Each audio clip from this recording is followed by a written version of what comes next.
Hi everyone, it's Candice. I'm hanging out at the Moxie Hotel in Uptown. They have this really awesome vinyl space and a cool lounge and bar, so we're really excited to be here talking about one of my favorite Fleetwood Mac albums, Mystery to Me. This is great. This is cool. This is 1973, before Stevie Nicks, before Lindsey Buckingham. Totally different lineup than the Fleetwood Mac that is today. When you think of Fleetwood Mac, you think of Rumors, you think of Tusk, you think of Stevie Nicks, Lindsey Buckingham, the whole shebang. But what people don't realize, I think, is that this band started in 1967.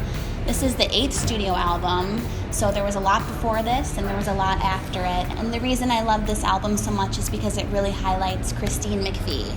And everyone knows I love Stevie Nicks and I love them together, but Christine McVie is a different animal. She is soft and sultry and really the core of Fleetwood Mac. She's been there since the beginning, and this album really piggybacks between her voice and Bob Welch's voice. They're both on lead vocals the entire album, so it's a really nice mix of emotions from both of them. My favorite song on the album is The Way I Feel. It's actually the first song that I heard off of this album. It's sung by Christine McVie, of course, and I just think it's so beautiful.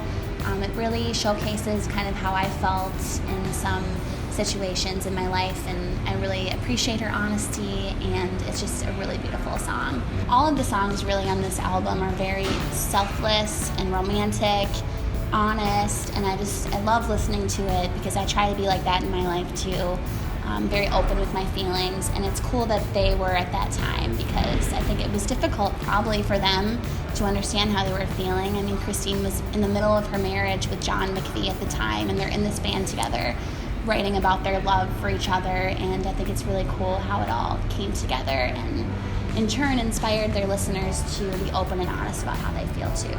Another reason why I love Christine McVie so much is because she sounds so true to who she is. When she's performing live, she sounds the same as she does on the record, the same as she did in 1973 when they made this album, and it's just amazing. She's an amazing talent and a really big inspiration to me. I think it would be good for everyone to listen to this album all the way through because it really opens up your eyes about how you may be feeling in a situation. They're a very relatable band, even today. I mean, I love Fleetwood Mac. I've seen them a bunch of times live. I love Stevie Nicks, but this album is so different to me. It just hits a different part of my heart when I listen to it. And I think it's because of where I am in my life right now. I think I'm in a little bit of a more mature place than I was when I first started listening to Fleetwood Mac, and it's kind of interesting how close I've gotten to them throughout my life.